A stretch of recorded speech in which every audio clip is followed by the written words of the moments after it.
So you think college is all about parties, freedom, and finding yourself?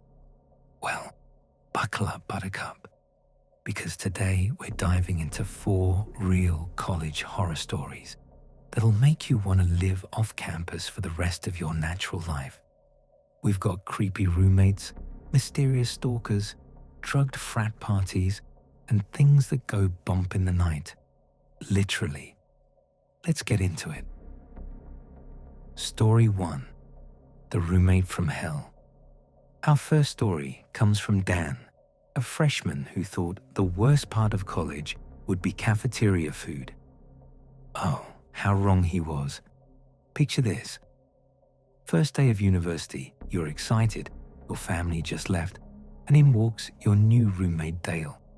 Now, Dale wasn't just awkward. This kid redefined the entire spectrum of social ineptitude. Dead fish handshake?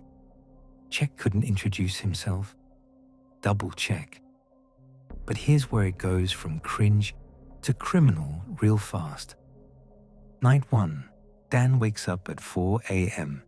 to find Dale just sitting there, staring at him in the moonlight, like some kind of discount horror movie villain.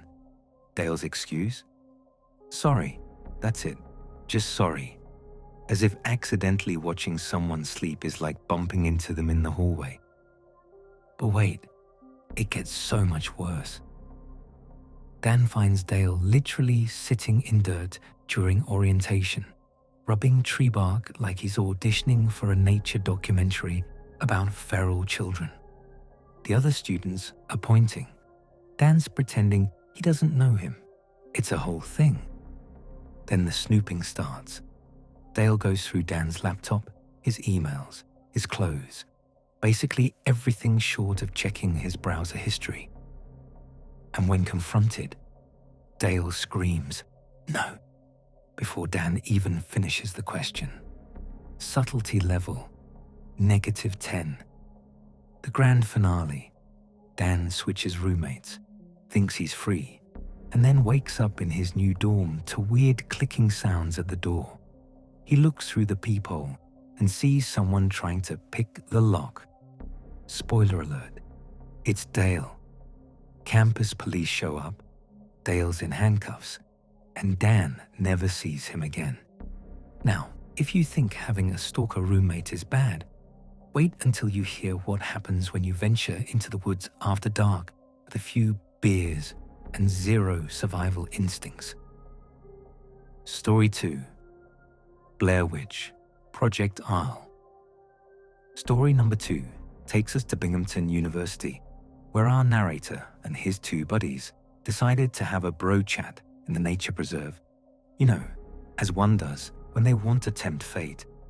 These guys found this secret spot by the lake, far from campus security, perfect for underage drinking, and apparently the ideal location for becoming characters in a horror movie.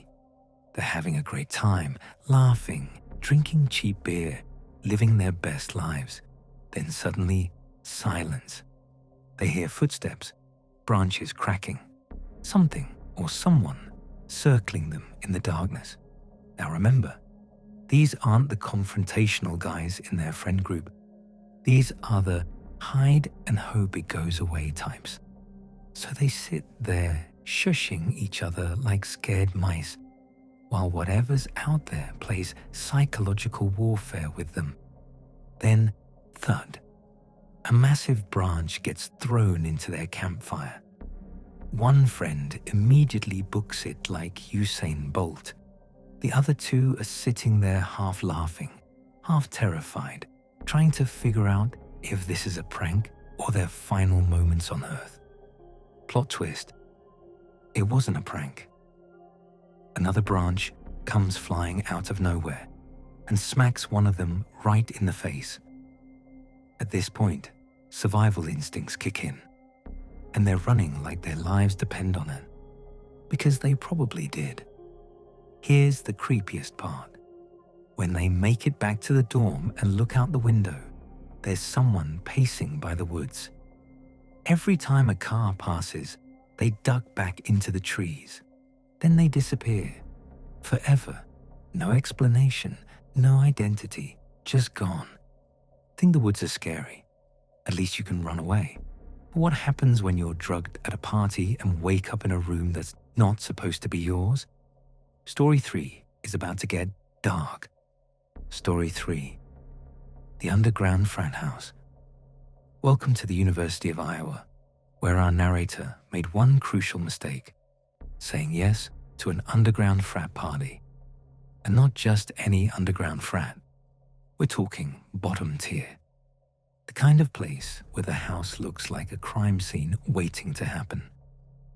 Red flag number 1.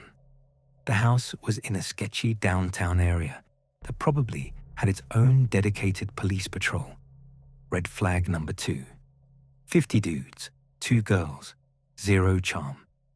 This party had bad decision written all over it in permanent marker. Our narrators, trying to be polite, drinking terrible beer, talking to what he describes as one overweight foreigner after another. His words, not mine. When suddenly this guy approaches him with a tiny bottle. "That'll get you shit-faced," he says, with a smirk that screams, "I have 0 good intentions." And here's where it goes sideways. The guy just stands there, watching, waiting for him to drink it. So he does.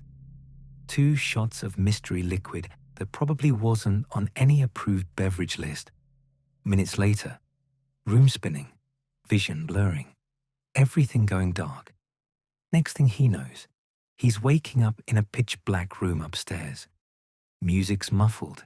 He can barely see. And then he hears it. The sound of a plastic bag crunching in the closet. Someone was in there. He bolts, runs downstairs, grabs his roommate, and gets the hell out.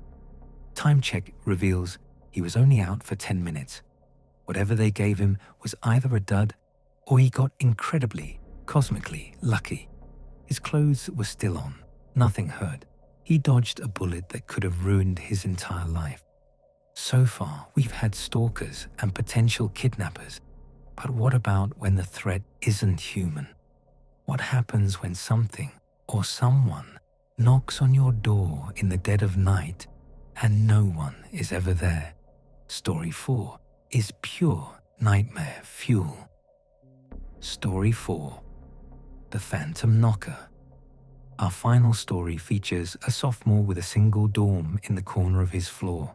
Private, isolated, perfect for studying. Also perfect for being terrorized by an invisible entity with apparently nothing better to do. It starts innocent enough. Light tapping on the door while he's studying. He yells, "Come in." Nothing. Opens the door. Nobody there. Classic prank, right? Wrong. Night 2. Louder knocking. He asks, "Who is it?" Silence. Opens the door. Empty corridor. Checks the hallway. Absolutely nobody. This is starting to feel less like a prank and more like a horror movie audition. Night 3 is when things escalate to call a priest levels. He wakes up to loud knocking, opens the door, sprints down the hallway, and catches a glimpse of someone disappearing around the corner. He chases them to the bathroom where a door is just shutting. He bursts in, lights off, turns them on. 2 stalls. He checks underneath and sees, get this, 2 heavy black boots, just boots, sitting there on the floor, no feet in them. Then he hears it, creepy giggling. Not a kid, not a woman. The kind of laugh that sounds like it came from someone who probably shouldn't be allowed near college students, or anyone really. Our narrator's confidence evaporates faster than free pizza at a college event. He runs back to his room, locks the door, and texts everyone he knows. Nobody's awake. The knocking continues for 30 more seconds before stopping. Here's the kicker. He asks everyone on his floor the next day, Nobody heard anything. Nobody was pranking him. The boots, the laugh, the disappearing act all remain a mystery. So there you have it. 4 true college horror stories that prove campus life isn't always beer pong and late-night study sessions. Sometimes it's stalker roommates, mysterious forest creatures, potential kidnappings, and phantom boot-wearing gigglers. If these stories creeped you out, smash that like button and subscribe for more terrifying true tales. Drop a comment telling me your scariest college experience. I read every single one. And who knows, your story might be featured next. And hey, if you're currently in college, maybe invest in a good door lock and some pepper spray and possibly a crucifix. Stay safe out there. And remember, if your roommate starts rubbing tree bark during orientation, run